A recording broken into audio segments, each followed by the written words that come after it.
Welcome, Clipper Nation, to another episode of Clippers Classics. I'm Brian Seaman. We're going all the way back to 1999 and the debut for Lamar Odom. And to help us do it is longtime Clipper assistant Rex Kalamian. Rex, it is great to see you. How are you holding up these days? I'm doing well, Brian. Thank you. Just figuring out some of the Zooms, doing some Zoom workouts, watching a lot of film, and trying to stay inside. So I mentioned how you're a longtime assistant coach. You've been with this staff for a short while, but man, you were with the Clippers all the way back in the mid-90s and beyond. It is quite a scene. You've had a very unique view for this organization.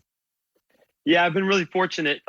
This is my second stint with the Clippers, but I started with the Clippers in 93, I believe. Bill Fitch was his first year with the Clippers, and I worked 4 years under Coach Fitch.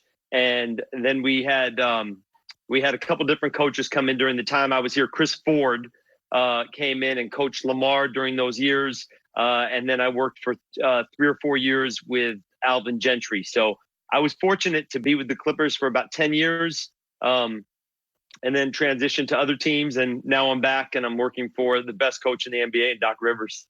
I agree with you on that last part. So Chris Ford is the coach for the game that we're about to see. Take us into 1999 and Lamar Odom, and he makes an incredible debut here. What stood out to you in camp? This is his first ever NBA game. What stood out in camp that you felt like, boy, this guy's going to be pretty special? Well, I think we'll start like just rewinding just a little bit. He came in with a lot of hype, right?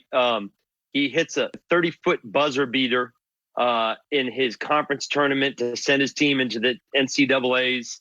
He's a 4th pick out of Rhode Island. And I think that he came in, a New York City kid, obviously. He comes in with just a lot of swagger and a lot of confidence. And you could see that right away from him.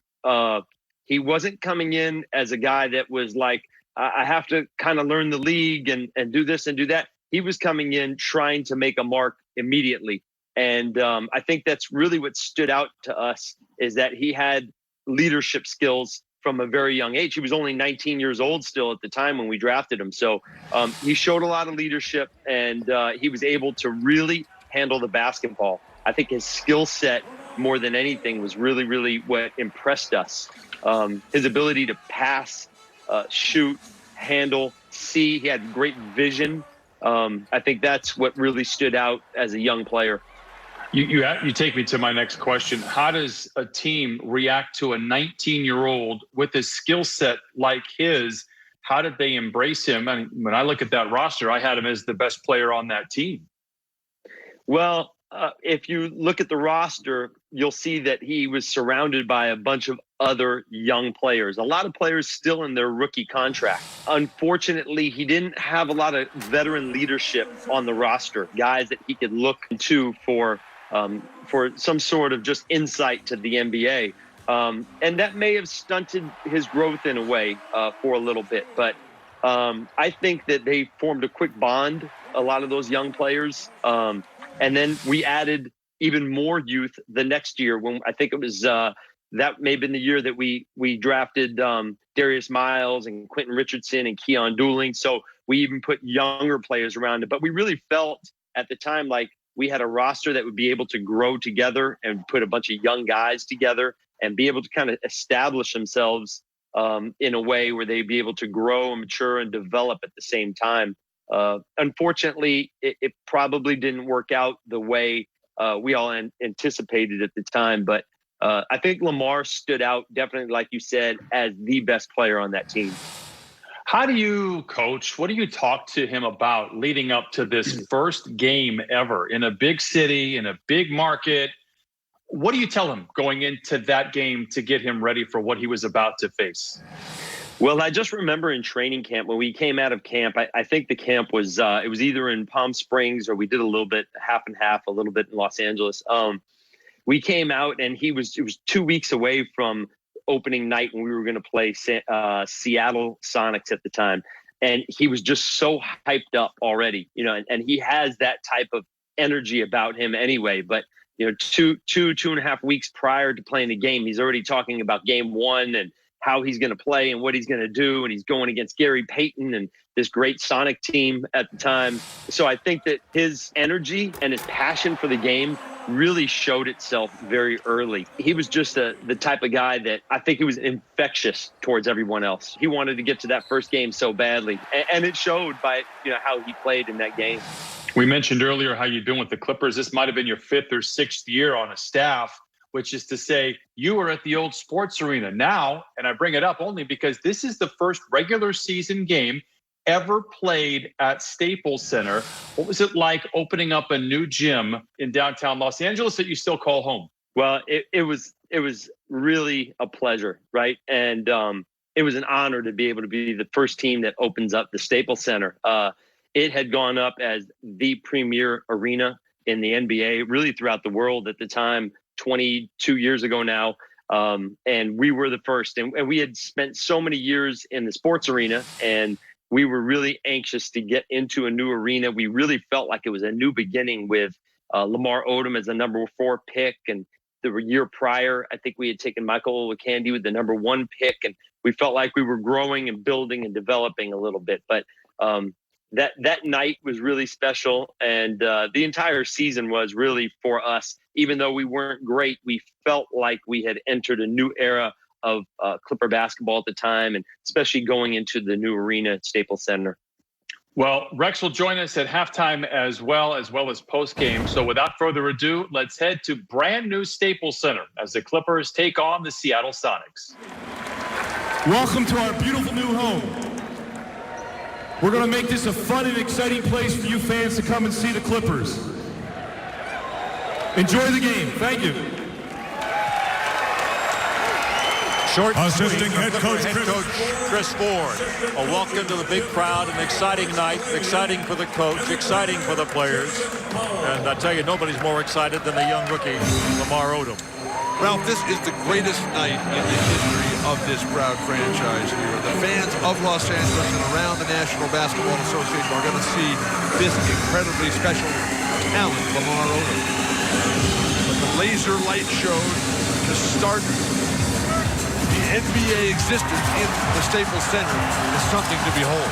This is being witnessed now on the giant, magnificent 8-sided video board, along with the fireworks. You remember fireworks opening night 1984 at the Sports Arena.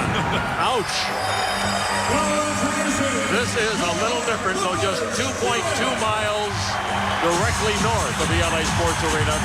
What a difference those 2 miles make as the Clippers spirit come on to the court.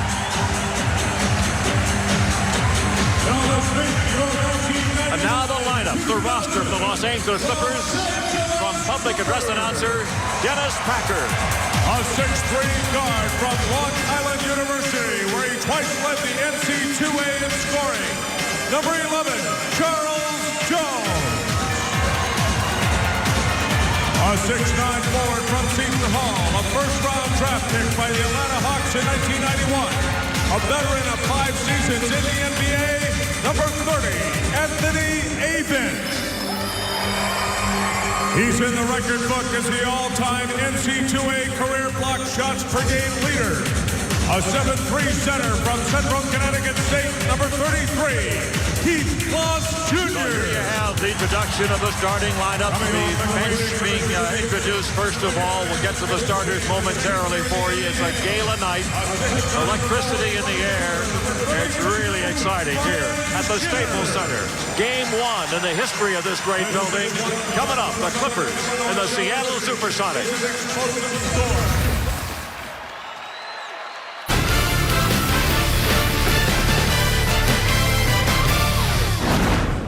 Welcome back to Fox Sports Net 2 and our coverage of Clippers basketball opening night 1999. The Clippers against the Seattle SuperSonics. The man in center stage is famed boxing ring announcer Michael Buffer. There he is. Let's get ready to rumble guy. With the celebration of the 30th season in the NBA of your Los Angeles Clippers.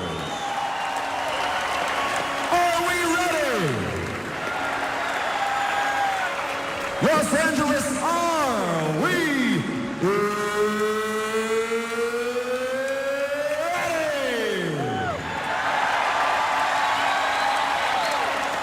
for the thousands in attendance and the millions around the world who wish they could be here with you tonight. Ladies and gentlemen,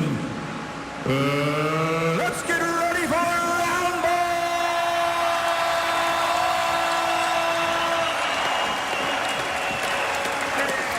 A great way to start the new season. The starting lineup, first of all, for the Seattle SuperSonics, a veteran front court in Baker and Grant, who's playing center. Ruben Patterson is the former Laker, who's a forward. In the backcourt, two outstanding players. Brent Berry, the former Clipper, and the real stalwart, Gary Payton, at the point guard situation. Paul Westphal, formerly with the Phoenix Suns, now in his second year as the head coach of the Seattle SuperSonics, who were 25-25 a year ago. For the Clippers, checking their starting lineup up front, first of all, and it's a terrific young front line, all out of the draft the last 3 years. Maurice Taylor at one forward, Lamar Odom, the rookie sensation, at the other, and Michael Olowokandi in the middle. The backcourt combination, all brand new. And, well, this is where they needed help, and they got it. And Derek Anderson from Cleveland, Eric Murdoch from New Jersey. Head coach, got a lot more things to work with this year. Head coach Chris Ford. And I think he's got a chance to really have a terrific season for this ball club, Bill. And Ralph, we would be remiss to not mention Elgin Baylor and his role in putting this team together. The rule changes that will be in effect. The no-touch rule for the first 75 feet of the basketball court. There's just absolutely no contact allowed. The 14-second rule, that's a reset rule. And then there's the no back down rule, which I'm very much in favor of. 5 seconds, you have to pass the ball or shoot it. And the defensive guidelines on the offensive side or the ball side of the court, you play defense you want. Baker jumping against Olowokandi. Clippers are home whites, and the 1999-2000 season is underway. Patterson with the catch and the dunk very quickly. It took this ball club 6 seconds to score. The Sonics and the Road Greens have the lead. I'm Ralph Lawler, along with the big redhead Bill Walton. Welcome to a brand new season of Clippers basketball. Anderson slashed to the basket. Reverse layup won't go. He'll go to the line. And he gets there a lot. And he's an extraordinary foul shooter. And Baker will draw the foul. One of the real differences in this Clipper team, Ralph, or Clipper team for the recent past, is that this Clipper team goes to the foul line a lot. They took 8 more free throw attempts than their opponents during the preseason. Derek Anderson, who was the second leading scorer for the team in the exhibition season, makes a living at this free throw line. His explosiveness. Fun to contrast watch. that to last year, Bill, where the Clippers were outshot of the foul line by about 4 a game. So it's a very, very important, often overlooked statistic. We're tied at 2. Payton will bring it up against Murdoch. There's Ford coming with a trapping defense here. Horst brings it out to Payton, who will let fire a 3. Olowokandi to the board. The Clippers will bring it up. Two ball clubs kind of like mirror images. Both are going to try to run. Both will trap a lot. Taylor off the glass. Misses it home. 4-2 Los Angeles. I think the Clippers, Ralph, can have a significant edge in the front court here. I think with Olowokandi, Odom, and Maurice Taylor, I think they're better than the Sonics front line. Interesting matchups. Olowokandi guarding Baker. Brent Berry. Odom brings it up. Watch out. Down the lane. Kicked away. Goes off. Patterson out to Los Angeles with 20 in the shot clock. I have not seen a man of Lamar Odom's size handle the ball the way he does since Magic Johnson played in the NBA. And Lamar Odom is pushing a full 6'10", Ralph. He has the ball inbound. Number 7 with a white headband. The rookie from Rhode Island, Lamar Odom. Taylor against Grant. Grant rebounds. 4-2 LA. Taken away. Muller has it. 2-on-1 against Grant. Double clutch at home. 6-2 LA. Clippers showing their athleticism, their court presence. Maurice Taylor taking complete advantage of a little lackadaisical play by Horace Grant trying to start a fast break. Ruben Patterson to the hole. Olowokandi gets a piece of it. Knocked away from him. Here comes Murdoch. 3-on-1. Buries the one, and Berry gets the steal. Yikes. He led their ball club in steals in the preseason. Baker knocks away behind by Taylor. Here come the Clippers. 2-on-1 against Grant. Anderson. Murdoch. Olowokandi controls it for Los Angeles, and Odom has it. Nice. Oh, 8-2 Clippers are getting a tremendous number of fast break opportunities, but their spacing is poor, Ralph. Baker, 2-team. And yet they're still ahead 8-2 as Seattle looks lost and physically intimidated. Harry gives it up. Here comes Odom. Grant on the retreat. Odom misses. Anderson follows and misses an easy one. Knocked away by Odom. Oh, these kids are fired up. They are young and they are hungry. Such team quickness, Ralph. The spin here, just remarkable ability, ball control, the feather touch. This is Baker in close against Payton, who knows no fear. Baker misses. Patterson very active in the offensive glass, draws the foul. He'll go to the free throw line. Lamar Odom with a foul. Ralph, there's still a tremendous amount of smoke in the building from the pregame ceremonies. I wouldn't be surprised if the Sonics, where most of the smoke seems to have materialized, I think they might be having trouble seeing the arena. Well, we got the fans blowing the smoke that way. That's a home court advantage. Now, you don't think that smoke is left over from the Springsteen concerts, do you? I have no idea what that means. Patterson will go to the line again. He made the first. 8-3 Los Angeles. Patterson again lobs it home. He has each of their 4 points. 8-4 Clippers on top. Here's full court pressure. The surprise of nobody in a white uniform. They've been rehearsing against this for the last 3 days. Anderson slashed to the basket. What a move to the hole, but he didn't finish it off. He's missed 2 right at the rim. Payton comes the other way. What quickness by Derek Anderson. Just unstoppable in his attempt to get to the hoop. Got to finish it off. Payton over Murdoch. Misses.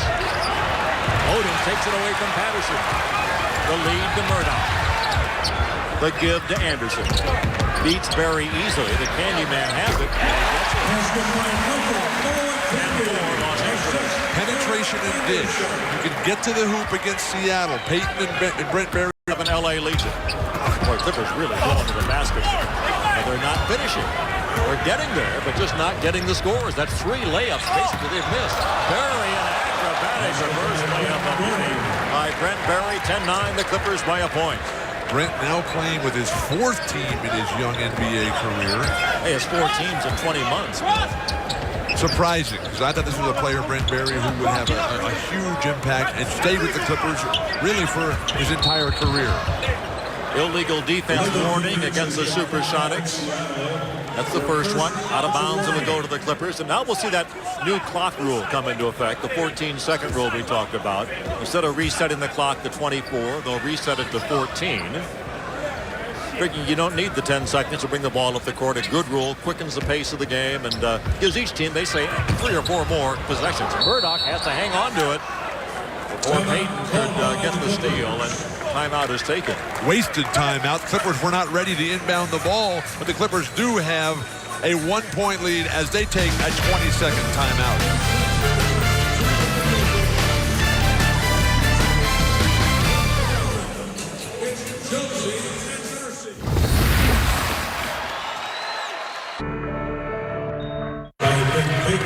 Baker gets the bucket, 13-12. Seattle by a point. Hudson had a monster game against these guys 9 days ago in Spokane. Nesby goes into Taylor. Works against a great veteran Grant. Shoots over. And misses. Grant rebounds it. Here come the Sonics. Payton all the way to the goal. Offensive defense. It's going to be against Troy Hudson. The terrible call. Hudson will get the call. Vernon Maxwell is in to replace Brent Berry. What did Troy Hudson do other than just stand right there? Well, he ran right over. What he did. Now, these 2 free throw attempts here will tie Gary Payton. No, excuse me. The third one ties Gary Payton with Gus Williams. It also gives him the hat trick for misses. He's missed 3 in a row. Ralph Lawler, Bill Walton, happy to have you along here at the Staples Center. First ever NBA basketball game played in this beautiful building. 14-12 as Payton converts the line. The Sonics have the lead. This is Derek Anderson. Motator went ready for that. Recovers it nicely, but he draws a bunch of green jerseys. The extra pass to Nesby for 3. Yikes. He gets the rebound. They lose it. Talk about quickness. Oh, me, oh, my. We're tied at 14. Nesby brings so much energy, got the beautiful contract in the offseason. terrific reward for his hard work of last season. Payton to Patterson. Patterson has 6 points in the starting role. 16-14 Seattle. 3:40 to go in the opening quarter. Clippers and Sonics both very cold shooting. Clippers 33%, Sonics 35% in the early going. Olowokandi. Step back jumper is short, and Payton will bring it up. Not the shot that Chris Ford wants from Michael Olowokandi. He wants the jump look. Patterson missing. Here come the Clippers again. Nesby wide open for three, thinking about it. Finally said, I gotta shoot. Thought too long about it. Yes, indeed. Get out of that rhythm. Patterson slash to the basket again. He is a rebounder. Boom. I'll tell you, he's going to earn himself a spot in this league for darn sure with that kind of hustle. Nesby will draw the foul, his first. Patterson picked up a nice contract with the Sonics. Tyrone Nesby will pull the trigger on a previous play. While everybody else is standing around watching, waiting for the ball to come, Nesby just races right in, gets the dunk. The Clippers are trailing by 4 points, and it will be a lot more if Seattle can make any free throws. How many have they missed already in the first quarter, Ralph? How many free throws have they missed? They missed 4. 3 out of 7. Well, all the rule changes in the world are not going to help 3 for 7 shooting as a team on opening night. Maurice Taylor to the bench. Brian Skinner in to replace him. Brian just had a terrific training camp and preseason for this club. Backing up both the center and the power forward position. Patterson gets 1 out of 2. Seattle a 3-point lead as Troy Hudson brings it up. Olowokandi and Anderson, the only starters out in the court for the Clippers right now. Identity, style, and team. Those are the real key themes for Los Angeles. Anderson misses again. And Jelani McCoy, the former UCLA Bruin, is in now for the Sonics. Grant will fire and hit. Horace Grant hits the jump shot as he's done so often in this league. It's now a 5-point lead for Seattle. Horace Grant coming over from Orlando in that big offseason move. Nesby thinking about it. A little ribbon dribble, which makes all the difference in the world. Then he nails the jump shot. 19-16. The Sonics lead. The pace of this game now proceeds so much faster. Well, the game is so much better this year, Bill. The rule changes are really working. Maxwell misses a 3. They chase it down. It's Patterson again. Offensive foul, I believe. No? Well, blocking foul's going to be called against Nesby. Coach Ford doesn't think so, but Nesby gets 2 quick fouls. Timeout will be taken. 1:58 to go in the quarter. Seattle leads Los Angeles. 19-16.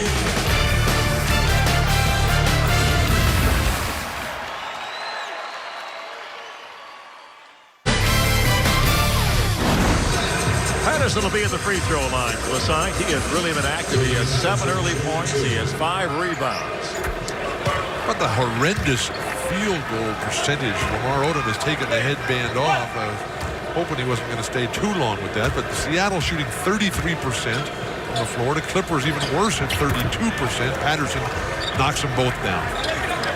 Both ball clubs getting ample shots and good shots. 5-point lead for Seattle as Troy Hudson hops into the front court with it against Payton to Odom, who often starts a game with a headband but seldom finishes with it.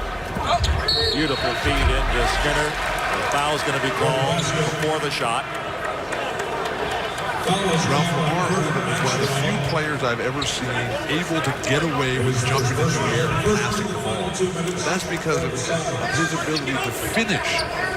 Too many players jump in the air thinking they're going to pass. Lamar jumps to shoot and then dumps it off at the last moment the way you should do it. Hudson with 9 on the shot clock. Odom in the corner against McCoy. He just can't believe how he handles the ball and how fluidly he moves. He's really fun to watch. Doing the watching there with Jelani McCoy. He gets a foul, his first, and Odom will go to the free throw line. The grace, the spirit, the fluidity which you mentioned, Ralph, the creativity. This is a real package here. A talent maybe unmatched in this year's rookie crop. Throw is no good. It'll be 20 on Saturday. Played just that 1 year last year at Rhode Island. Saw his first game on television against Texas Tech. And I said, he's something special. He had 17 points and 14 rebounds and I think 7 assists. Clippers are really happy to have been able to corral him on draft day. There's some real special players in this draft this year, Ralph. Elton Brand and Steve Francis, Darren Davis, also out of UCLA. Here's McCoy, also out of UCLA. He's played very, very well throughout the month of October. The lead stands at 7, 23-16, 1:18 to go first quarter. It was a lost season for Jelani last year with the lockout. No training camp, no preparation, no leadership. The team falling apart in Seattle. He's got it together right now. They clear out from Maurice. He uses glass. He does that so well. 23-18, Seattle leads it. Maurice Taylor, along with Tim Duncan, two of the only players that really use the glass much in the NBA anymore. Payton spins, brings it outside to Greg Foster, who's into the game now. He gets the ball to Payton, 10 on the shot clock, 46 the game clock. McCoy will face up, go to the hole, offensive foul. They finally Maurice doing it at both ends of the court. McCoy gets his second foul, and he's whining about it. Like most of those Bruins do. Jelani must be really strong to be able to knock Maurice Taylor down like that. Did you know that Greg Foster and Gary Payton were on the same high school team, Ralph? Yeah, Skyline High School up in the Bay Area, East Bay, Clippers hanging in there here. They're within 3 at 23-20, 29 seconds to go in the period. Payton will walk it up. Nonplussed as always. Running for his wallet there. It's too heavy. In it. Payton blasts to the basket. Kick it out to Maxwell. Oh, that was a pass. He is there to put it away. If that was a pass, it's the best of Maxwell's career. 25-20 Seattle. It was absolutely a pass, Ralph. No question about it. In and out. Odom the rebound.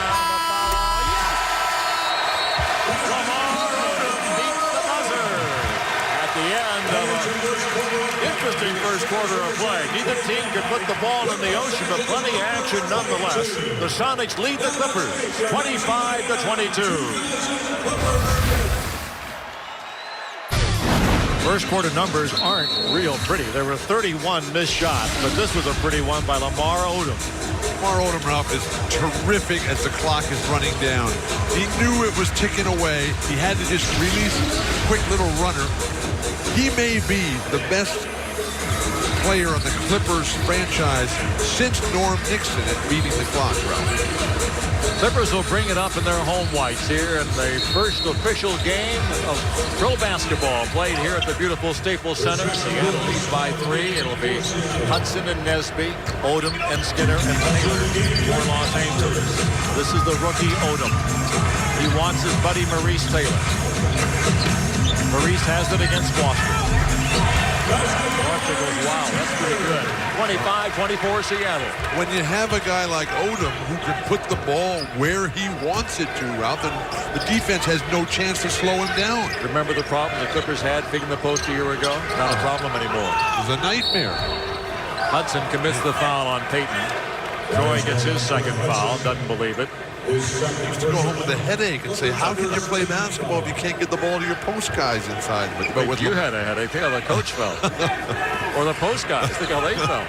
Maxwell outside Baker. A long shot for them. He's out of his range. But he said, no, I got more range than you think I do, Ralphie boy. And it's a 27-24 Seattle lead. And Baker led the Sonics in scoring during the preseason. 16.5 points a game. Played all 8 games. Taylor from Odom again. Against Baker.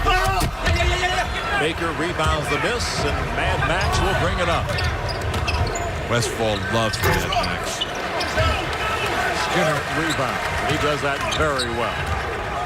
Chris Ford was just so effusive all in the pregame meeting today, Ralph, about Brian Skinner and the job that he's done over the last month.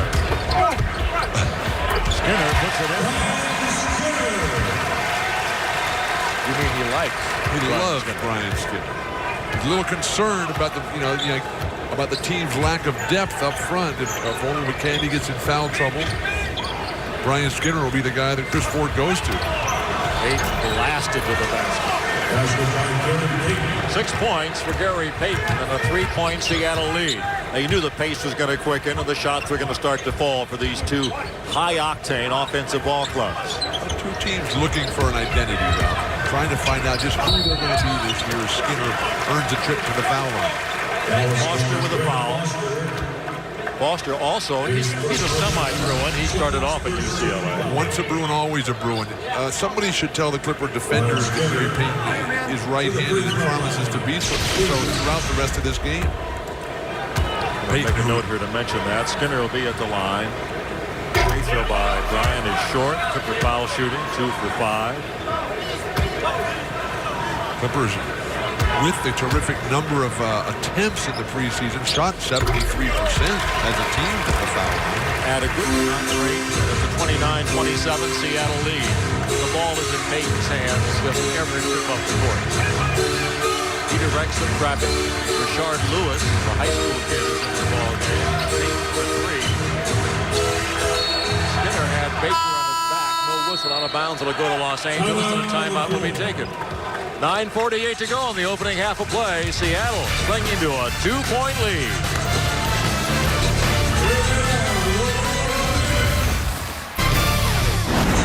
The Sonics by a pair. Coming up tomorrow night here on Fox Sports Net 2. Flyers, Mighty Ducks, National Hockey League action at 7 o'clock. Now the Clippers taking the court, taking the hoop to get back be even here with the Sonics. Chris Ford off the bench, having encouraged his young game. Well, the atmosphere is like this magnificent palace, this temple here. You see the fans just enjoying themselves so much. Treated this outstanding basketball as well. Bill, I think you're being effusive. As Lamar Odom brings it right back up. I think you got it from Coach Ford. It's contagious. There's a lot of that going around. Just like good passing. Nesby looks inside to Odom, being fronted by Lewis. Taylor. Odom with 5 on the clock. Now Nesby posting up on Maxwell in the scoring. Clippers just going for the mismatch wherever they can find it. Good coaching by the coach. We're even at 29. One of the things that Chris Ford really likes about this team, Ralph, is it's increased basketball sense. Oh, Maxwell, so quick. That's quite a move for Maxwell, his first field goal, and there goes the lead. The Sonics back on top by 2, 31-30. Shammond Williams, number 1 on the green, is in the lineup now for the Sonics. Going to the hoop is Odom. He's fouled en route to the basket. Let's see if they give him a couple of shots. I think they will. They will indeed. Lewis, the youngster from high school player from Texas, gets the foul. If you take a look around the luxury boxes, there are 160 of them, and I know Bill was going to buy one. He had his checkbook in hand, $300,000 all written out, and they're all sold out. I'm sorry, Bill. I was going to get 2, Ralph. Oh, were you? Yeah. One for your friends? Yeah, absolutely. And then one for your friends, too. Odom will be at the line. And he makes the free throw. Led the team in scoring and rebounding in the preseason. And until the final game, the 8th and final game, also led the team in assists. Olowokandi is back for Los Angeles, so is Anderson. Lamar Odom's ability to penetrate, Ralph, is spectacular. His sense of change of pace, change of direction, his sense of the pace and the balance of the defense, remarkable. We'll talk about his foul shooting another time. Maxwell, bingo! Vernon Maxwell hits the 3. He was 5 for 25 in the preseason, 34-30. How did Sacramento ever let Mad Max go? I think they will live to regret it. Anderson for 3. Clippers not able to find it from long range. Clippers not getting much done on the offensive glass either, nor are they defending any guards. Vernon Maxwell's been going to the hoop at will. Gary Payton did it. These guys are used to, like, putting their forearms on it and putting their hands on their hips. That no-touch rule gives a guy 2 or 3 steps. And, boy, they're by you by the foul line. As Nesby comes out, Hudson is back. You always play defense with your feet, bro. The reaching and the grabbing and the holding, that's just fool's gold out there. You've got to be able to shuffle your feet, get your body over in front of people, make them change direction, make them double clutch, make them come to a stop. Max gets it to fall in. 36-30. Seattle has the lead. Clippers have gone away from Maurice Taylor down low. They've gone away from Lamar Lamar Odom handling the ball. Hudson will work off downstream now, and Odom will handle out front. You mentioned Norm Nixon earlier. This is much like the way the Lakers played with Magic Johnson and Norm Nixon back in the early 80s. Absolutely. Rashard Lewis misses. Uh-oh, Baker has it. Blocked by the Candyman. Here come the Clips. Derek Anderson. Hudson comes up with a garbage. Olo Candy can't get it. The ball is knocked away. It'll be Seattle basketball. Well, foul's going to be called on Big Mo. He gets his second. Clippers get a terrific defensive stop by Michael Olowokandi, who then finds the outlet man and kicks the ball up ahead. But Derek Anderson and Troy Hudson were not able to get it into the basket to finish for the Clippers on the break. Boy, after 4 weeks of playing against yourselves and playing exhibition games in some non-NBA arenas, this has to really be exciting for both these ball clubs.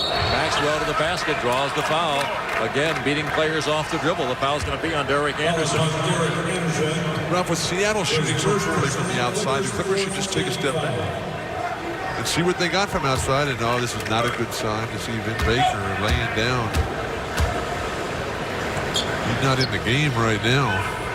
He's trying to stretch that back out, looks like stretch his leg and hip out along the sideline. Frank Furtado, their longtime trainer. He'll get it 7. Maxwell has 8 off the bench. Now 9. Hey, it's a 38-30 lead. You talked about identity, Ralph. Right now, the Clippers are not showing much of it. Anderson, 1 out of 6.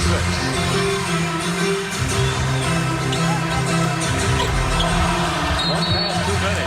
Derek had a layup. Out of bounds is going to go to L.A. with 7 on the shot clock. Olowokandi had no idea. They're going to change it. Well, that pass was even coming. Loose ball foul against Los Angeles. Very tough call against Chris Ford. He went with Skinner early. And now Eric Piatkowski coming into the fray. And he's not going to come in and play center. At least we hope not. Jamon Williams, second-year player at the University of North Carolina, played a couple of games with Atlanta last year. Clippers gave him a good hard look during the summer in a workout. This is the free throw. Piatkowski enters. Olowokandi comes out. Well, I guess Mike will play center. No, of course who? Of course, I guess Maurice Taylor's going to wind up playing some center. And Lamar Odom will get some time in there, too. Clippers are getting killed in the free throw line. We talked about that earlier, Ralph. Seattle 11 for 16. The Clippers only 4 for 8. The lead is 9. Biggest of the game. Hudson, the give and the go to Mo. Odom. 39-32. The elevation, the quick delivery. McCoy. Odom with the block.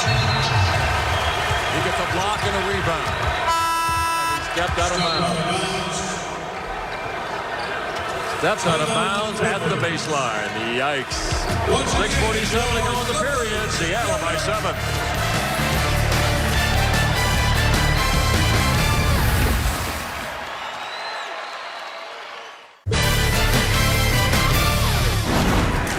Oh, Ralph and the Redhead back with you. Seattle up by 7, 39-32. Let's take a look here above the rim, Bill. In the Staples Center, the best dunk ever thrown down in NBA regular games, delivered by Lamar Odom, the new star of the Clippers, on a beautiful dish by Maurice Taylor, who threw really 3 defenders in the paint there. When you have somebody who you can lay it off to, like Lamar Odom, great things are going to happen between these 2 young stars. Coach Ford hunting for the right combination out there. Has Hudson, Piatkowski, Odom, Taylor, and Anderson. And Maxwell will bring it in. Odom is credit for a block shot, a rebound, and a turnover in about 2 seconds there. Ron Williams has it out front now. Speaking of block shots, Clippers have 5, Seattle has 0. Lewis is fouled by Piatkowski. Eric draws his first. Clippers complete breakdown defensively. Chris Ford was concerned today about the team's weakness being defense and rebounding. That time, just nobody was able to pick up Rashard Lewis. He's 20 years old, had 17 points against the Clippers in that preseason meeting 9 days ago. Misses the free throw there. He's very athletic. That game up in Spokane, Washington, the hometown of John Stockton. John, of course, did not play in that game, but Gary Payton only played 12 minutes that night, Ralph, as the Clippers waxed all Westfall Sonics. 40-32 basketball game. Seattle has the lead.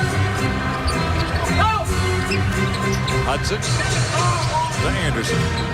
Got to get Derrick on track here. 1 for 6.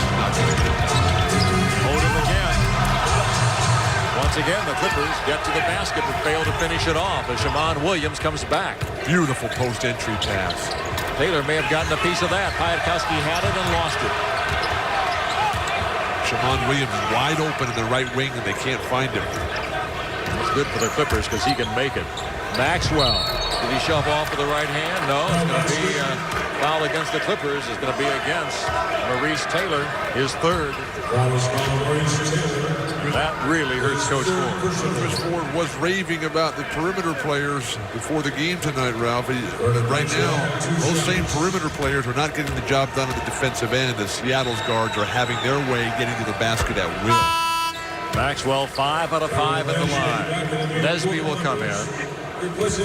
Hudson comes out of the game. And Taylor's going to stay on the court with 3 for at least one more possession. Now who's going to be the ball handler out there? It's not Eric Piatkowski. That's not his Try game. number 7. Well, or Derek Anderson, Lamar Odom. We'll just let Lamar do everything, Ralph. Well, Anderson and Lamar can both handle the point guard duties. One set after another. Try to get something on Taylor before they bring him out of the game. That's Maurice has 10 points here in the opening half. 42-34, Seattle leads it. Well, Vernon Maxwell has been a huge boost for Horace Grant Strokes. But in 10 minutes of action, Vernon Maxwell already has 11 points. 44-34, Seattle. Derrick Anderson. Handling out front against Shammond Williams. Inside the tape. You got to go on him. You just beat him once before. Nesby has it with 5 in the clock. He'll shoot a 3. Bingo! Tyrone Nesby has 9 off the bench. 44-37, the Sonics. The presence of mind of Ty Nesby. Just pulled a quick trigger knowing the shot clock was about to expire. Maxwell beats Piatkowski. Oh, and there's Mo. You worry about that. Foul's going to be on Pike. Taylor on the court with 3 fouls. Ralph, has Maxwell made an outside shot tonight? I don't think he has. He made a 3-pointer. Maxwell did? Yes, he did. Gary Payton made one long bomb. Why are the Clippers continuing to pressure these guys? And they're just getting burned off the dribble time and time again. Mad Max 7 for 7 for the foul line. Piatkowski exits. Hudson is in for L.A.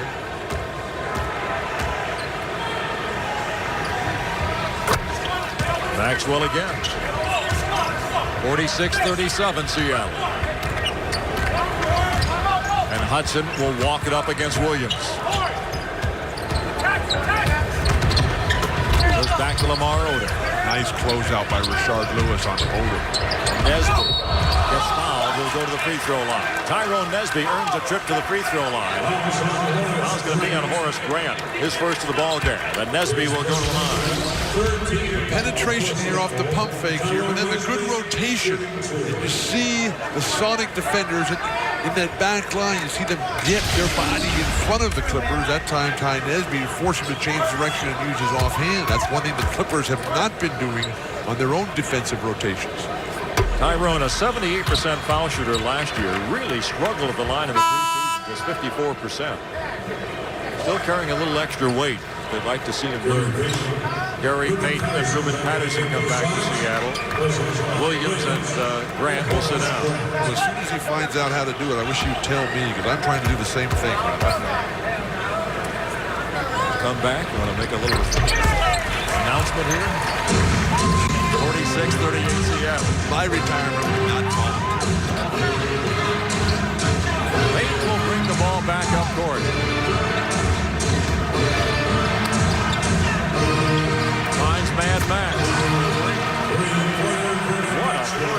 Maxwell is having. Holy smokers. He has 16 points off the bench.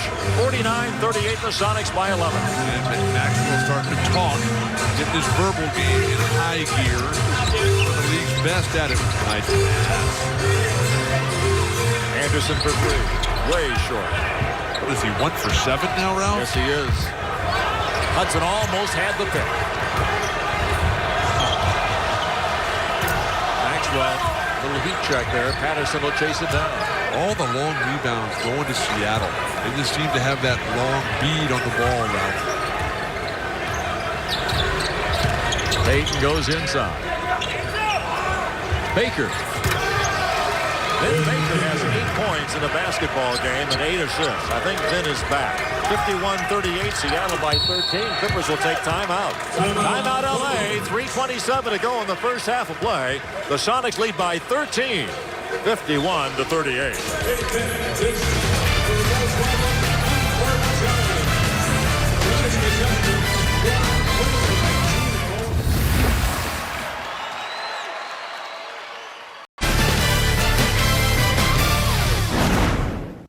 Big-time scoring events are not rare for Vernon Maxwell. Last year, he shot a career-high 35% from behind the three-point line.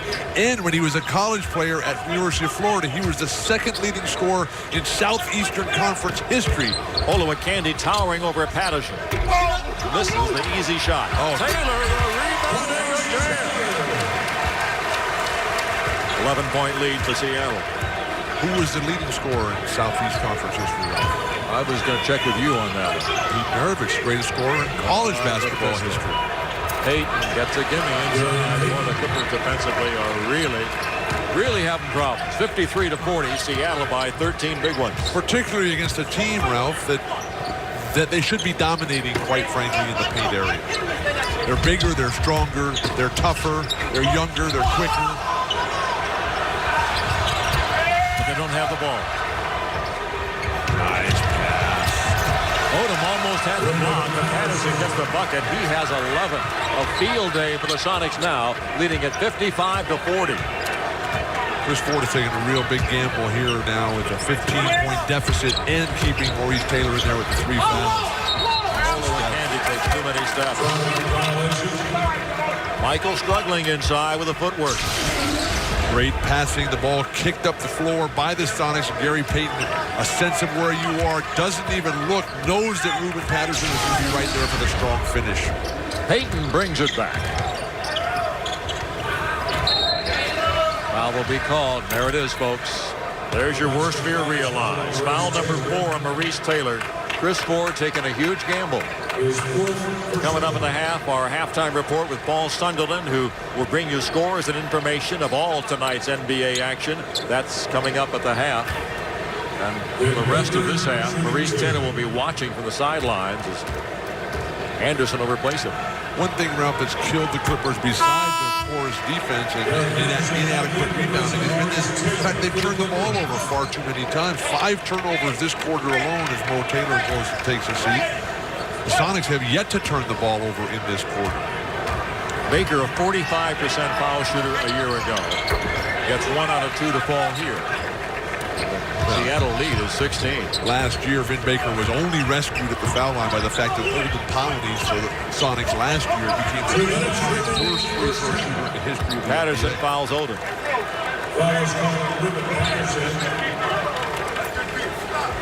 Out of bounds, it'll go to the LA Clippers.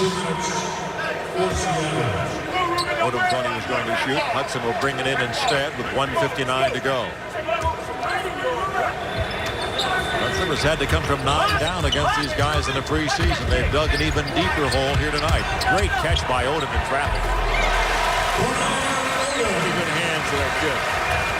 What a touch, Ralph. What a sense of he has just the classic schoolyard game, and the rest of his teammates have to learn to play with him. The illegal defense. Illegal defense against the Los Angeles Quakers. Sync here for Fox Sports Net 2. Beautiful little touch pass there. You see both players in the split screen. Lamar Odom's balance when he makes that pirouette, that spin. So graceful, like a ballet dancer. Did that a few times Queens, New York, in the playgrounds, 56-42. Seattle has the lead. Baker, a little spin of his own. 58-52 Seattle. Yikes. Hudson brings it back. Less than a minute and a half to go in the period. Odom, all over Candy up the take over here. Odom fouled by Patterson. There's just no way that Rudy Patterson is going to be able to guard Odom. I'm not sure he can guard Lamar Odom, no? And Lamar will go to the free throw line to shoot 2. He's only made 1 out of 4. Going to have to become a better foul shooter, about 69% in college, 67% in the preseason. No reason he can't shoot over 70%, I don't believe. Makes the free throw. It's only his first game, Albert. If he makes 10 straight, he'll probably be over that 70%. Right now he's 40%, 2 out of 5. So if he makes 10 straight, that's what, 12 out of 15? What's that percentage? How's the computer? Is it logged on this year? It's not warmed up yet. Okay. Lamar is warmed up now. He makes 2 in a row. He has to get to a faster motor. All parts of me are slowing down, Bill. 58-44. Sonics lead by 14 as Payton goes all the way to the basket. Derek Anderson just missed. Maxwell, whoop-de-doo. Everything he puts up there now is going to go.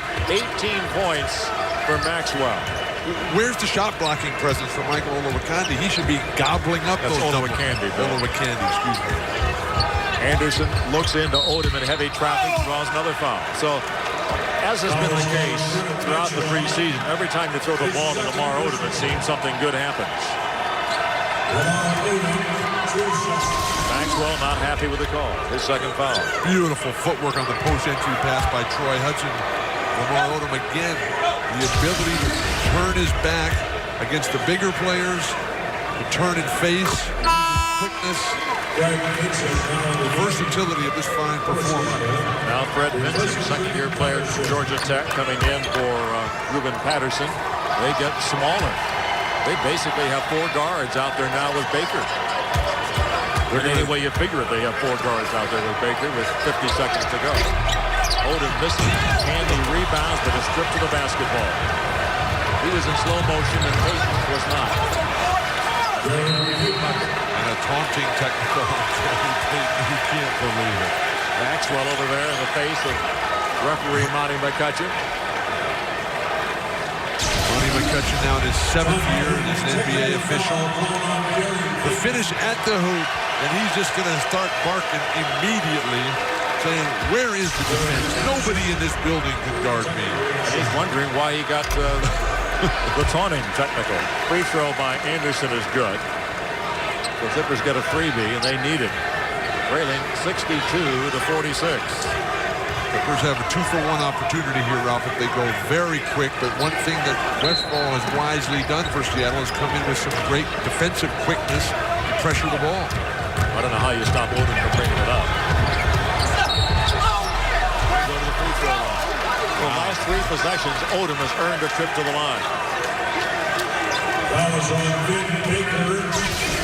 Baker gets his second foul. Watch this big man at 6'10" handle the ball and glide up court. What he did right there, Ralph, only the really great basketball players know what they're doing. The way he came up and kept changing directions against Brent Berry, who was retreating defensively. Foul shooting remains a problem. He's 4 for 9. 20-second timeout with the Seattle SuperSonics with 37 seconds to go in the opening half. The Sonics are unstoppable so far here in this first half of play. They lead by 16. 62-46. Sonics lead it. 37 seconds to go in the first half. Lamar Odom trying to take charge offensively for LA. We'll go to the free throw line again. Foul shot is short. Well, he is really struggling at the line. And Seattle brings it back up court. Doesn't do a whole lot of good to get there if you can't score there. Not how many you make, it's how many you take, Ralph. That puts the other team in foul trouble. Vincent, a good shooter, misses. Olowokandi gets the rebound, his 9th of the half. And Odom will handle again. The shot clock and game clock are in sync at inside 20. Odom down the line, losing the ball. The foul can be called. Gary Payton just first. Jerry can't believe it. He said, hey, I'm first team All-NBA defense, and you're letting this rookie go to the line against me? He's 6'10", and he's trying to beat me with quickness, which he almost did that time. Now Horace Grant and Gary both working on referee Monty McCutcheon. Both guys know how to do it. They got some experience. Next one looks like Limping to the sidelines. He took a knee to the thigh, the upper thigh. Lamar finally gets one to fall. Not quite as bad as the knee to the groin, but still quite painful. Don't have recent first-hand experience with either, I'm happy to say. Congratulations, Ralph. Broadcasting. That's why I like to broadcast. 62-48, Seattle leads. Odom has 14. Ralph was a phenomenal player, folks. I remember the days. All Peoria. Down the lane goes Peyton. Rebound. Odom trying to get it off in time, does not. I wouldn't have been surprised if he'd have made that one. Jim did everything else in the first half of the Clippers. He and Taylor and Nesby with a whole show. That's the end of the first half. The score, Seattle leads the Clippers 62-48.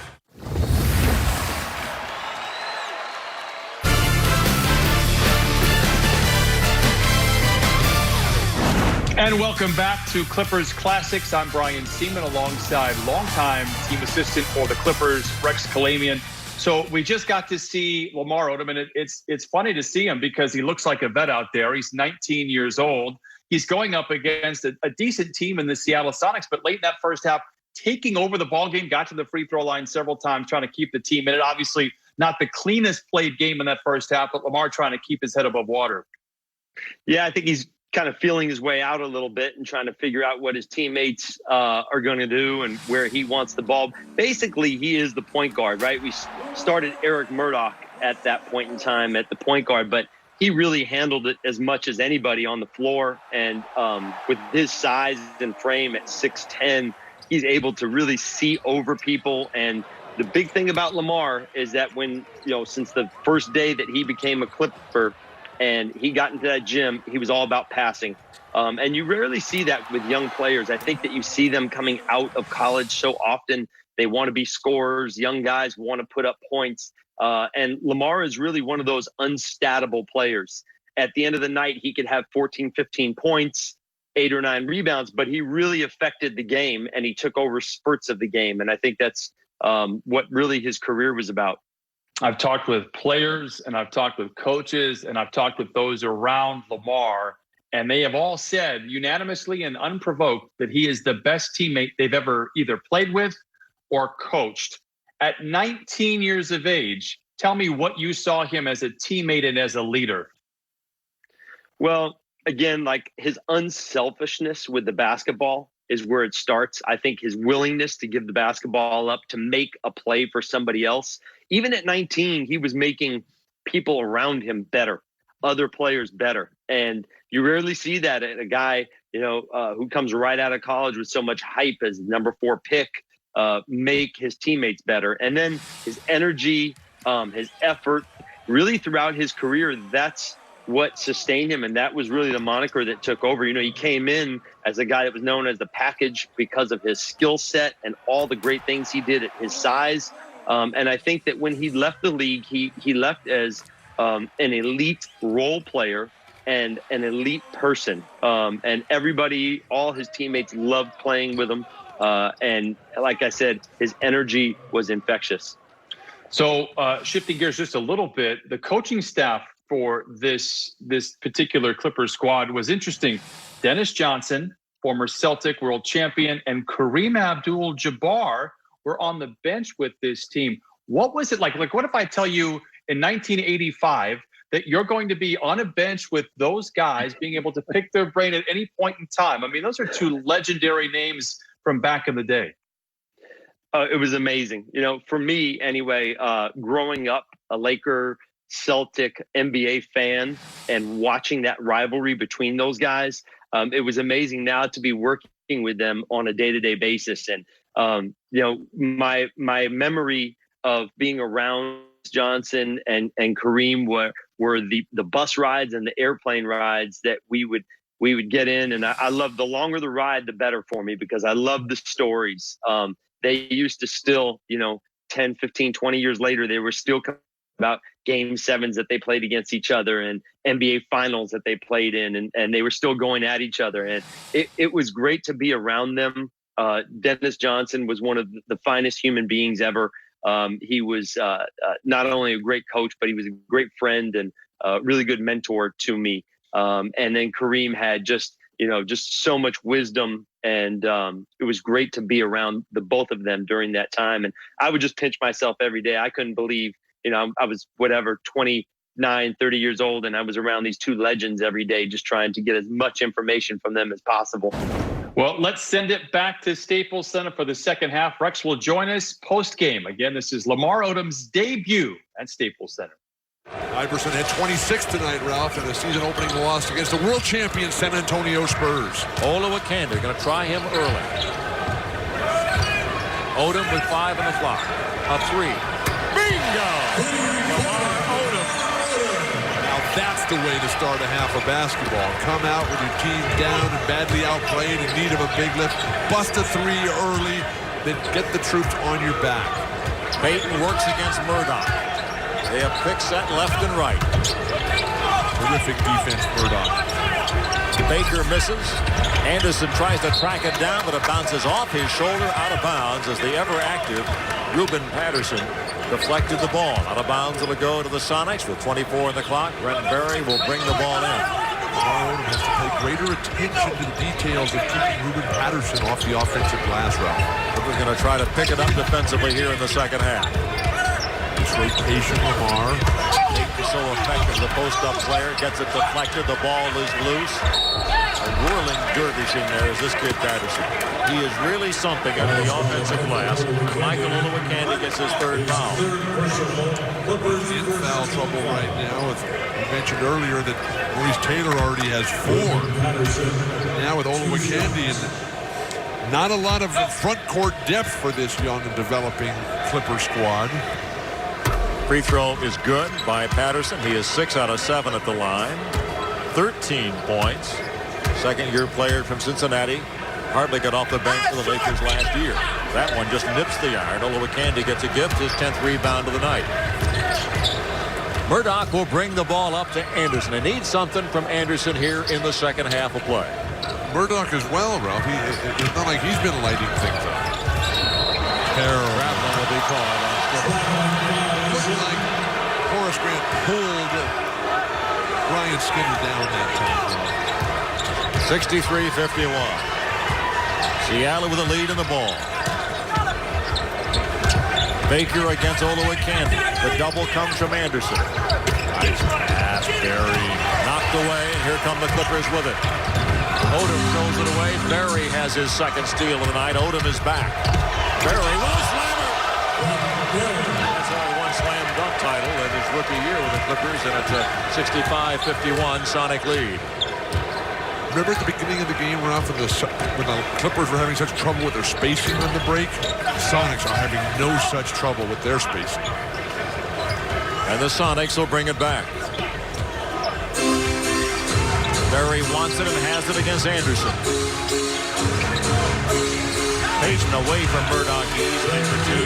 Sealed his man and got the easy pass and the easier hoop, and it's a 16-point lead. We talked at the outset, Ralph, about this being two teams searching for identity. Right now, the Sonics have one, and the Clippers do not.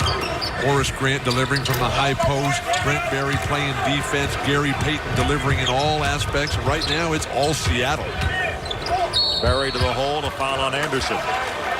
Berry gets his second foul. Brent Berry's defense, which has been questioned by some, this time gets out in the passing lane and quickly finds Gary Payton. Always a good decision to give it to him, and then right back to him. Gary Payton knows exactly how to keep everyone happy. Brent will be at the line. Berry bulked up last year in Chicago. Got up to 215 pounds. Paul Westphal told him this summer, lose that weight. He's back to 195 now. Got his quickness back. I asked Brent about those days in Chicago. He said it was the low point of his professional career. He said he could not believe the lack of talent that of the 12 guys on the team last year, 9 of them aren't even in the NBA anymore, Ralph. That's how bad it was in Chicago. But at least they do have Tim Floyd. Clippers have to get going. Odom's going to try to do it himself. Murdoch to Anderson for 3. Bingo! Finally, Derek Anderson gets a lid off the hoop. He has 8 points in the ball game. 69-54. Taylor about to come in, hopefully to the rescue for L.A. Long road back for Derek Anderson after going 1 for 7 in the first half. Foul on Murdoch, one of those little touch fouls.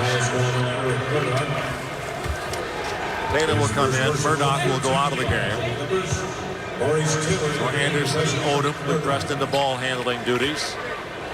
If you play with quickness, Ralph, and skill and speed and the team concept, the new rules will just make everything so much better for your attempt to become a quality team. Payton goes baseline.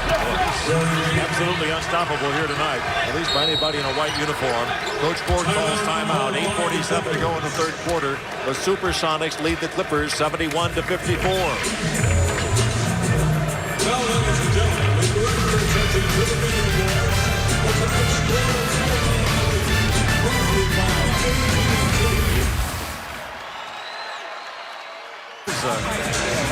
Here at this beautiful Staples Center. Clippers getting out rebound. Just really struggling defensively. What a place that City Grill is. I stopped by before the game myself. Just an incredibly complete menu. Well, you thought food was free. That's why you stopped by. Well, what a surprise you had. are they selling condominiums in here, too? This place has everything. Gets the ball into Mo Taylor. Taylor with 4 fouls. Goes to the hoop. Can't get it in. Baker rebounds it.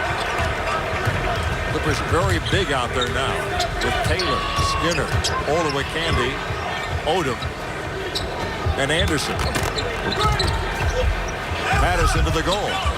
So the Clippers now will try to outsize him as Anderson brings it ahead to Odom. Olowokandi has to start getting some impact on this game now. He's just been sort of floating around, almost lost on the offensive end. Anderson reverse layup won't fall. He will go to the line, and Nesby will go. Horace Grant draws the personal foul, his second. Nobody for the Sonics in any level of foul trouble.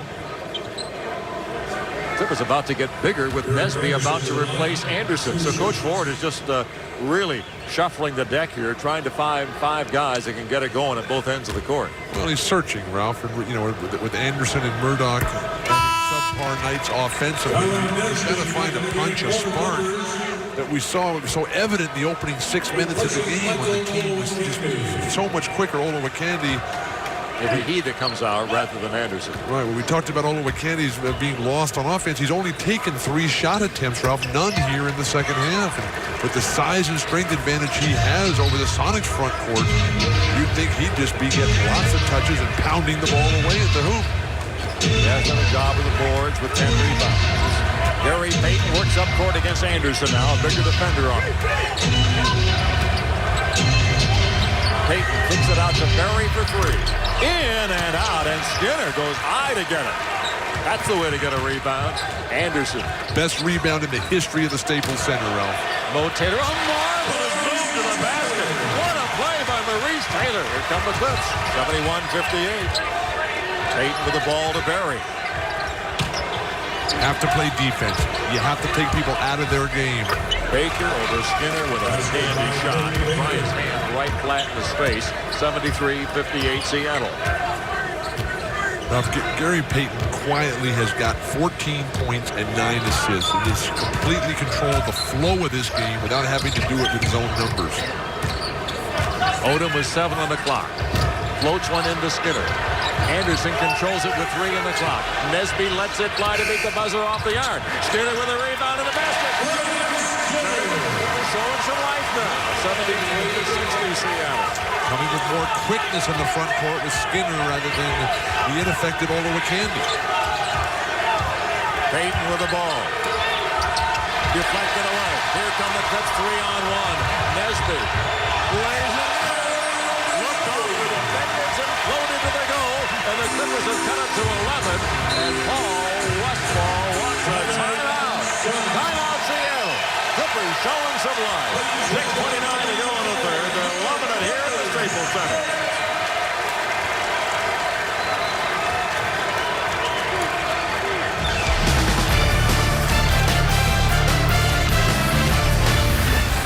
are going to ever dictate the tempo and win lots of basketball games. On a long jumper by Tyrone Nesby, Brian Skinner just outworks, out-positioned, out-leads, out-hustles Vin Baker down low. Vin Baker, who's been very strong throughout this game. Right now, Brian Skinner trying to bring his Clipper teammates back into the action. They still trail by 11. Payton guarded by Anderson. Down the lane, goes back to Grant. His favorite shot. Horace Grant been making 17-foot jump shots since he came into the league 13 years ago. 75-62, Seattle leads it. But Horace is seeing the ball, the basket so much better this year, Ralph. He had that laser vision surgery in the offseason. The goggles now are just protective. They're no longer prescription goggles for Horace. Loose ball foul on Brian Skinner. Out of bounds, it'll go to the Seattle SuperSonics. They lead by 13. We're midway through the third period of play here at the Staples Center. First ever NBA basketball game in this great building. Brian Skinner using his fouls. He gets 6 of them on the offensive glass. It's the best place to use it when you're a big power forward. Baker. Out of bounds with the LA ball, and it was touched by Grant. Clippers will bring the ball up.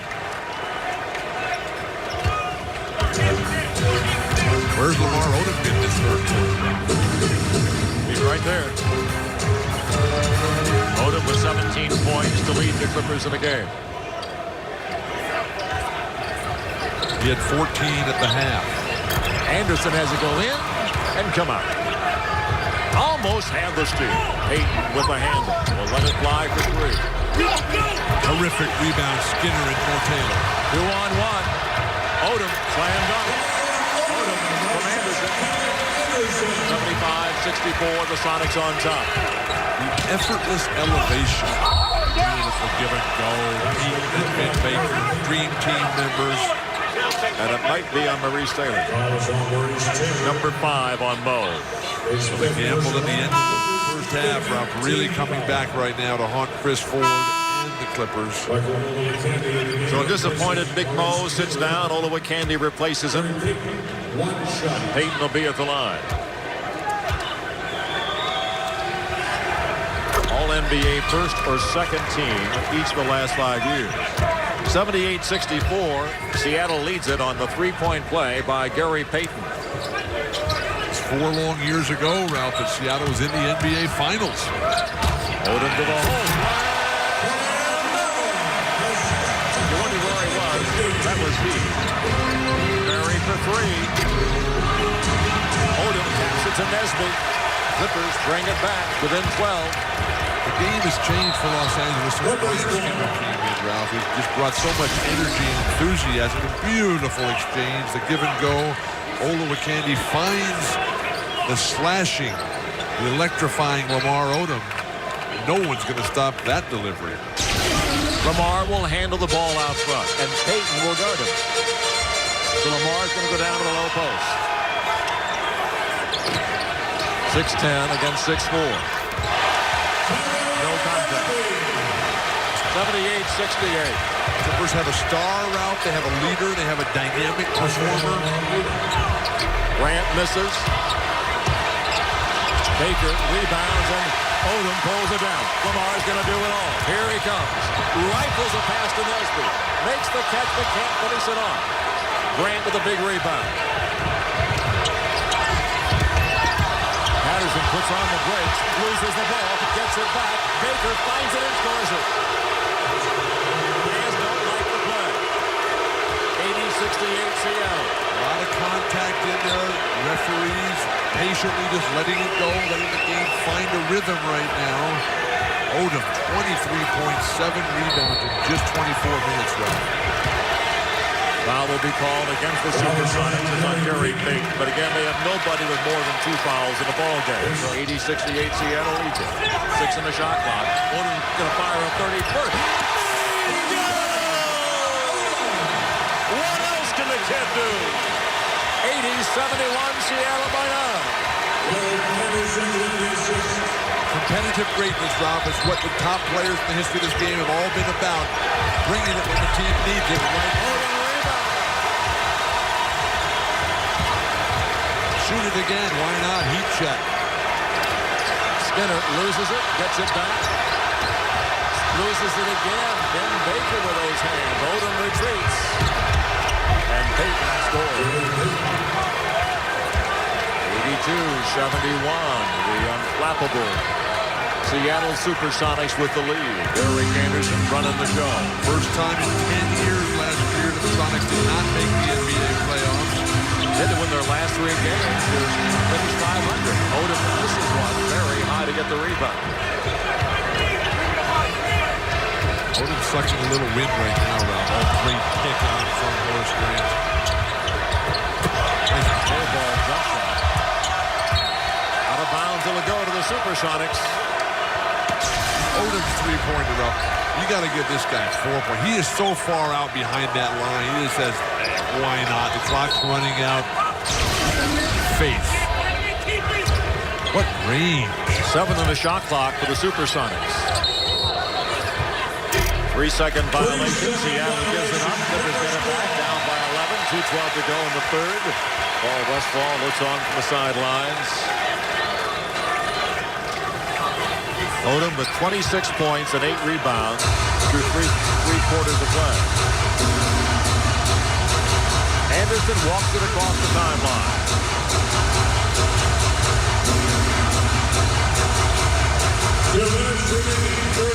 Nesby with 2 minutes to go in the third. Seattle's defense is really solid right now, Ralph. 6 on the clock. Careful in there, Brian. A wraparound behind Barry, out of bounds to the Clippers. Peyton wanted a call saying the ball was deflected by LA. I believe it was not. Clippers will bring it back with 1:46 to go. Well, that was the true wraparound. He went all the way around his body that time, Ralph. Unfortunately, the pass was just behind a streaking Brent Barry. Ola with Candy, very tentative. Nesby goes up and Peyton takes it away. Former NBA Defensive Player of the Year, showing how he got that award. Peyton is dominating this game, and now he's calling a timeout. Timeout, Seattle. Gary's getting a little worked up out there, but he plays with that emotional imbalance that really serves him well.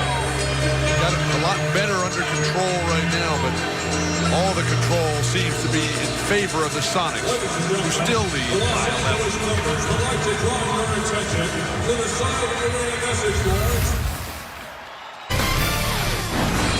Odom has been spectacular, but he can't do it all alone.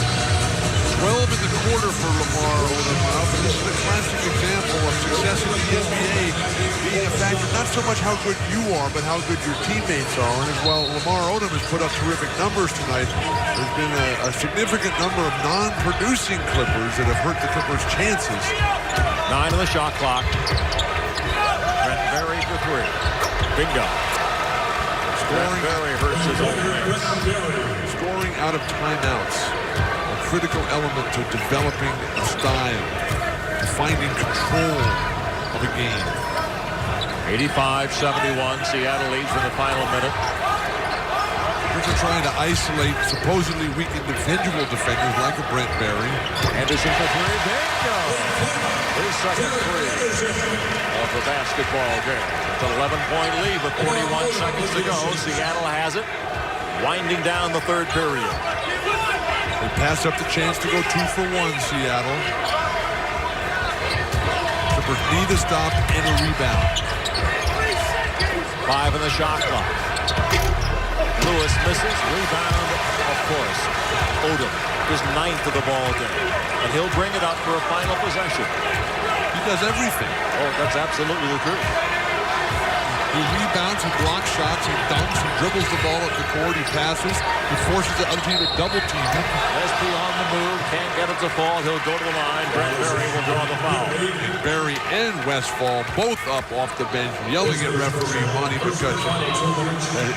Barry was the one that got hammered in the mouth. And it shouldn't be Ty Nesby shooting the free throws.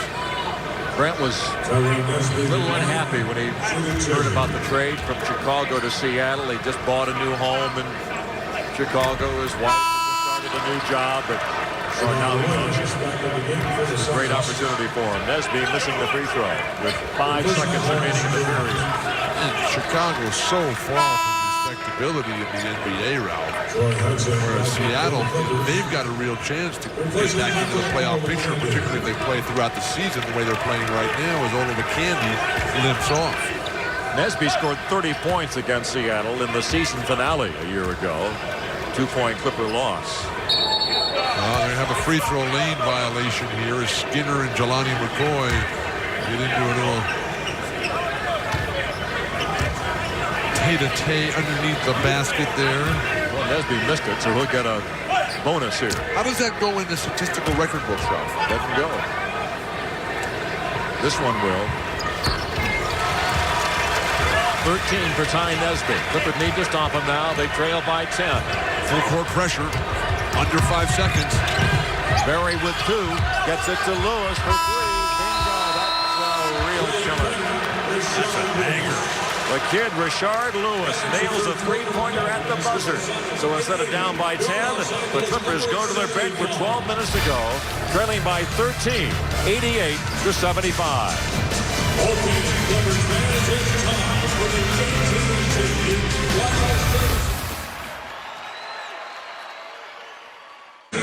Odom with a huge third period, leading the Los Angeles Clippers. And Maurice Taylor only 2 points there in the third quarter.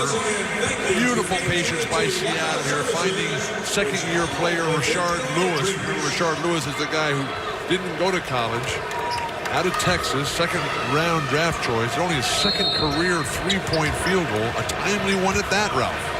So here come the Sonics. They're in their road greens. The Clippers in their home white. Clippers play at Portland tomorrow night. Portland routing Vancouver as we speak. Lewis to the hole, blocked by Odom. Lewis follow, Odom rebound. He truly is doing it all. We are seeing a star born right here tonight, opening night at the Staples Center. His name is Lamar Odom. Piatkowski with a basketball. Odom has it. And a foul will be called on Lewis. The creativity in every aspect. The extension, keeping it in play. Then he blocks the shot, intimidates the next one on the recovery, gets the rebound, and then comes down on this end and gets fouled. Lamar with the ball against Baker. +1.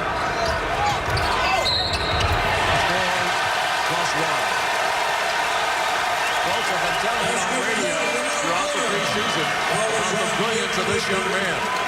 I don't think that I was overstating the case. First they had Gary Payton guarding him, and Lamar on the right by him. Now they put Vin Baker on him.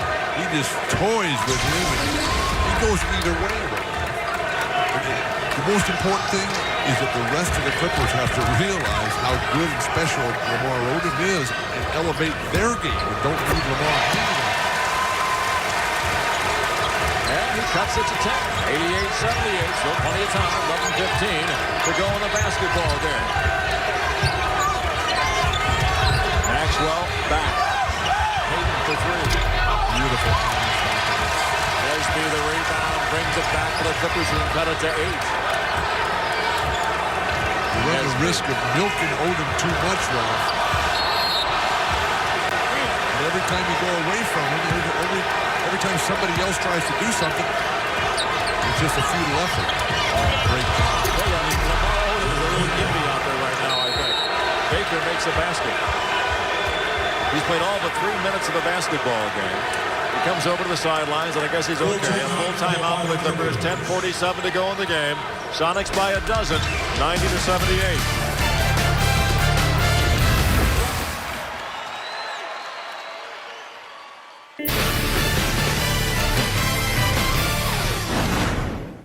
Odom with a double-double in his first game as a pro. 29 points and 10 rebounds. The Clippers will bring it up.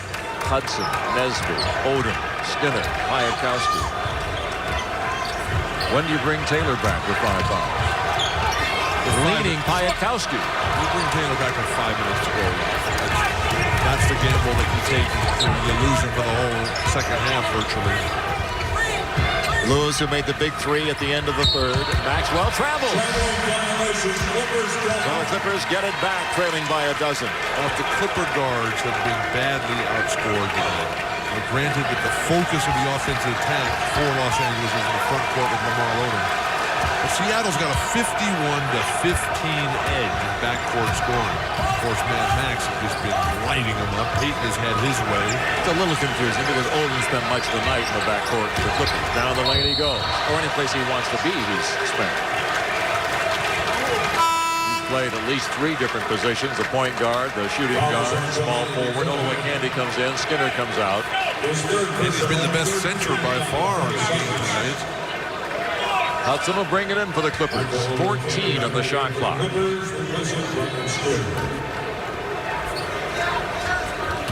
Hudson can be an explosive scorer. They could use something from him. He has only a single field goal tonight. Peyton comes to help. The rookie sees the court so well, so you double him and it's not effective, but that's not either. Hudson not aware of the shot clock. That's what other teams are going to start doing once they see Lamar Odom. They're going to take the ball out of his hands. That's what they did with Michael Jordan in the early days before Michael's teammates developed in terms of Scottie Pippen, Horace Grant, Bill Cartwright, John Paxson, and on through the years. Maxwell has it in the wing. The screen from McCoy. Will let it fly. That's a tough shot, folks, but he has 20 points. 92-78 Seattle. How old is Vernon Maxwell? 45. 45? Well, he's been in the league for a dozen years. Nesby for 3. Bingo! Tyrone Nesby trying to breathe some life into the Clippers. He has 16 off the bench. And 11 points Seattle. The Clippers just don't quite go away. Offensive foul. Clippers get it back. And Chris Ford coming quickly back. Game package presented by AT&T Wireless Services is better than ever. Our 8-game package, a great way to see the best teams in the NBA. Lower level seats available for Clippers games against the Knicks, the Spurs, the Rockets, the Suns, the Lakers, and more. In fact, you can stop by an AT&T store and get a 9th game for free, courtesy of AT&T Wireless Services. Call 213-745-0500 and get ready to go here now. The Clippers can cut it to single digits right now. Maurice Taylor back earlier than I thought he would be. The 9-minute mark. Hudson will give to Nesby again. Kwiatkowski, a good job of trying to get at it, but he couldn't get it away, and the Sonics will bring the ball up. 8:49 to go. Now let's see if Mo can get that offensive firepower going and not get that 6th foul. Well, a weak effort. 9 the shot clock. Peyton gets it back. Loose ball foul. If it's Taylor, he's through for the night. He is. Good night, Sweet Mo, as Taylor will go to the bench for a final time with 14 points in 25 minutes of play. 12 of those 14 in the first half. A disappointing evening. Opening of the new building. Season opener here. A lot of pushing and shoving there.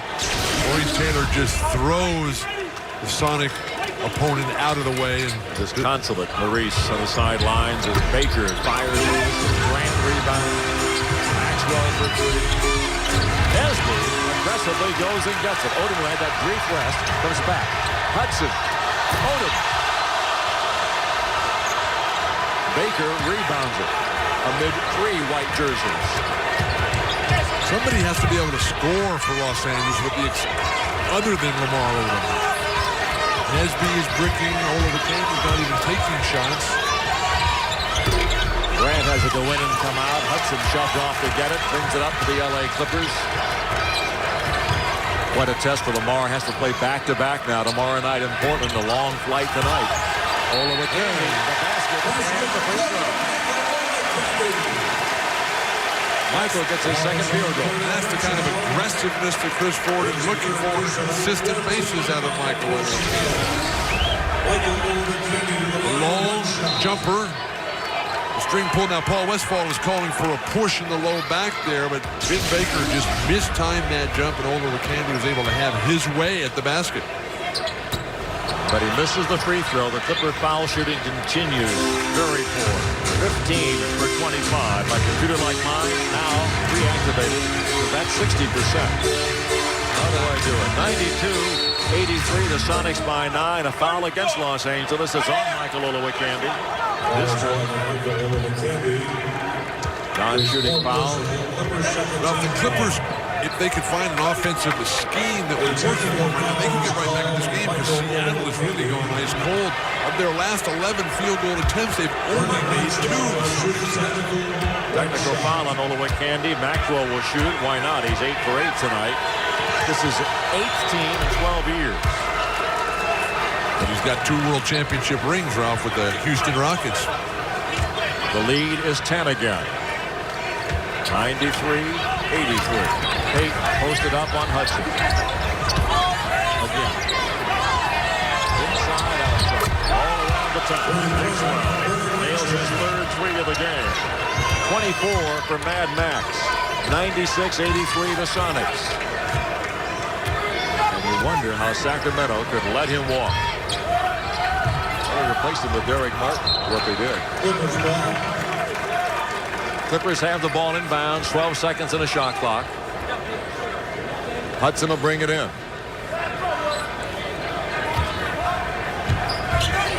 Odom denied the ball nicely by Grant, but only briefly. Lamar thinking about the 3. Lamar against the world. And that time, the world won. Sometimes you have to be willing to pull that trigger from the perimeter, Ralph. Lewis misses. Olowokandi rebounds. That's a dozen rebounds for Michael. Everyone intent on getting all the way to the hoop. Sometimes it's best to just pull up and shoot a short little shot. Nesby thought about the 3. Leans. Offensive foul. Tyrone Nesby gives it up. Timeout to be taken. 6:40 to go in the ball game. The Sonics trying to control things here. They're up by 13.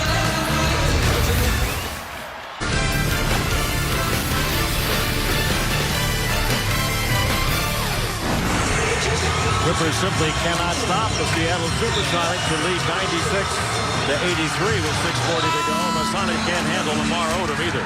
On a historic night in Los Angeles basketball, Lamar Odom has done everything. Defense, scoring from inside as well as out behind the arc, stroking it, putting on a show.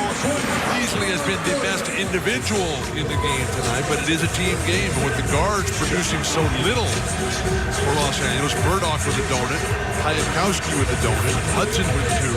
Derek Anderson, the starting off guard, does have 13 points, but he's 3 for 10 from the floor after starting 1 for 7. Gary Payton has controlled the game at his will. He works on Odom now. Odom may have gotten a piece of that one. Olowokandi gets the rebound, his 13th. Now Hudson will run the offense for L.A. They could just get a 6 or 7 point run. Hudson all the way to the goal. Olowokandi put it before the little guys take it away. Perry on the fly. Maxwell. Bingo. Maxwell unconscious tonight as 27.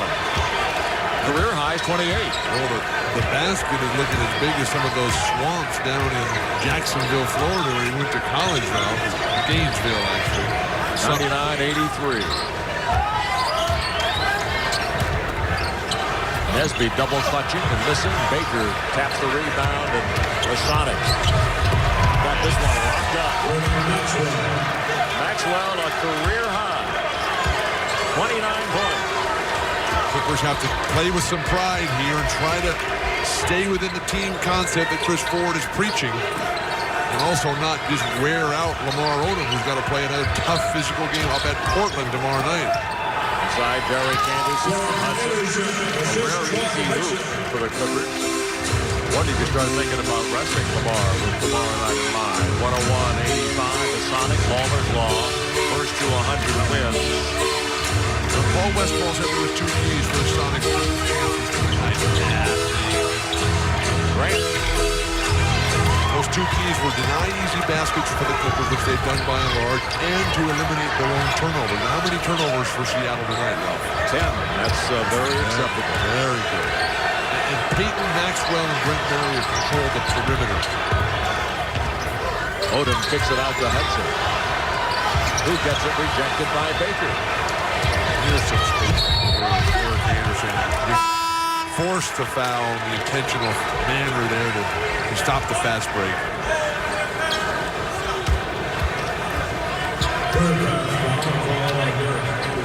Clear path to the basket. Timeout to be taken. 4:33 to go in the basketball game. The Seattle SuperSonics have finally broken the Clippers' spirit. They lead it 101-85.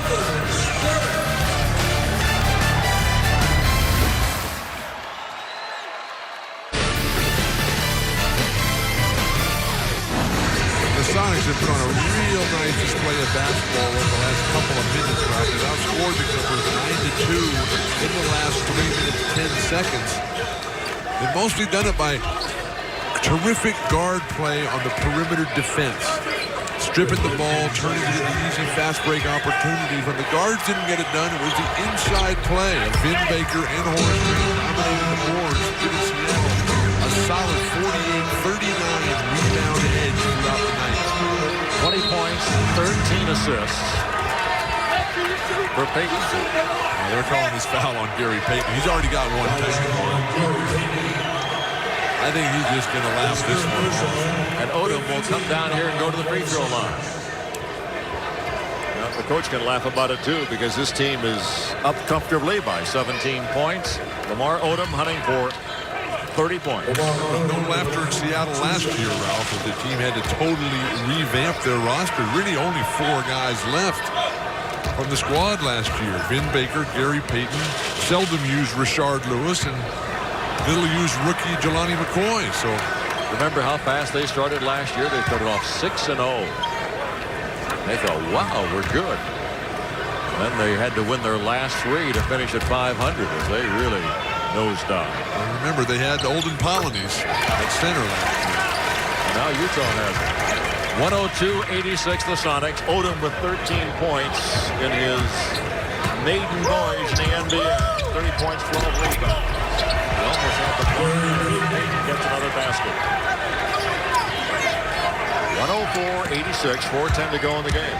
With the exception of Lamar Odom, the Clippers have not had a strong defensive presence at the basket all night long.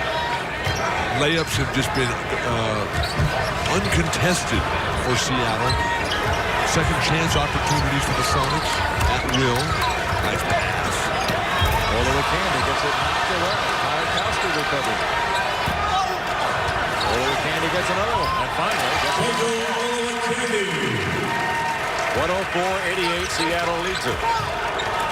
Michael with 14 rebounds in the game. Lamar Odom's got a dozen of his own. Payton.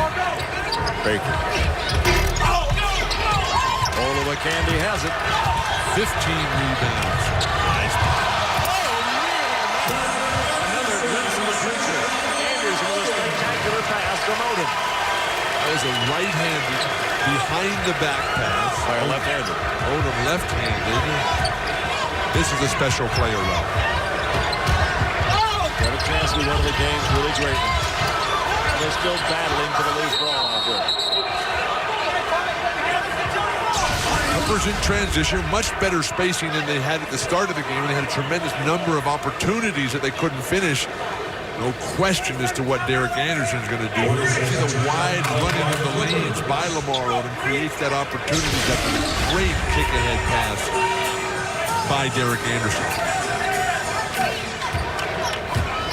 Clippers showing no signs of quit. They don't think it's over, but they have a very, very high mountain to climb. Candy comes up short and soft. Michael still hasn't been able to figure out that rhythm of how to use his body, his backside, his hips to knock the defender off bounds. He's the one who's always getting bumped off.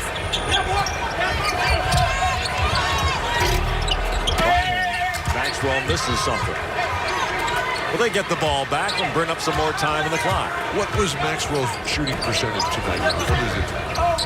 He's 8 for 15. 8 for 15 for 29 points? Yes. 9 for 9 from the line. Of course, he had 4 3-pointers. Lakers can't get the bounce. Grant does get the rebound. The rebound totals 51-42, favoring Seattle. Will somebody please get a rebound as Horace Grant just throws the goggles over to the sideline? Frank Furtado quick to pick it up to Seattle. 17,847 on hand here for the first ever NBA game in this great building. Grant misses. The Candy Man gets the rebound, and the Clippers will bring it up. Capacity is 18,964 officially. Odom with a fine pass to Hudson. Anderson to Pike for three. Playing with very sore ribs. Anderson 5 for 19 for Derek Anderson. 104-92. Seattle just over a minute remaining. And Payton will wind down some time in the clock. Guys, I'm tired. Clippers will hop right on the plane after this game and fly up to Portland, arriving there about 1:30. Portland playing tonight in Vancouver, so both teams on the road, although Vancouver a lot closer to Portland than Los Angeles is. Payton has it again. Burn up some more time. 47 seconds remaining. Sonics will fly back to Seattle tonight. The home opener's coming up on Thursday against Dallas, I believe. Grant will fire and miss. Jankowski the rebound. Clippers will push it up for perhaps the final time. Lamar Odom with an incredible debut. Sonics don't really need to shoot. Shot clock and game clock are virtually in sync. Just tenths of a second separate them. Payton will just hold on to it. So the Clippers lose their first regular season game at the Staples Center. The Seattle SuperSonics, too much offensive rate. Clippers just plain could not stop them. The horn sounds, and this one is over. And the SuperSonics have beat the Clippers 104-92, but we certainly saw the birth of a future superstar in Lamar Odom. Ralph, some real signs of greatness by Lamar. The complete package, the rebound, the passing, the leadership, the competitive greatness.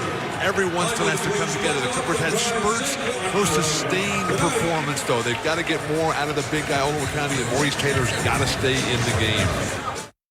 Quite a debut for Lamar Odom. 30 points, 12 rebounds. How about playing 44 minutes? I guess you could do that when you're 19 years of age. Rex, you were there for really every minute of his Clipper career. Where did you think he grew the most, especially during that rookie season? I'll say that probably his post-up game became, the standout point of his offensive game throughout his career, and even in the first year of being a Clipper.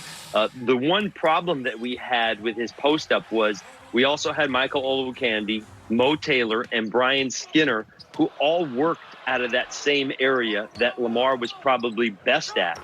And it was hard to get him touches down there. So all of a sudden, in order to put the ball in Lamar's hands, we had to bring him out more on the perimeter and have him bring the ball up.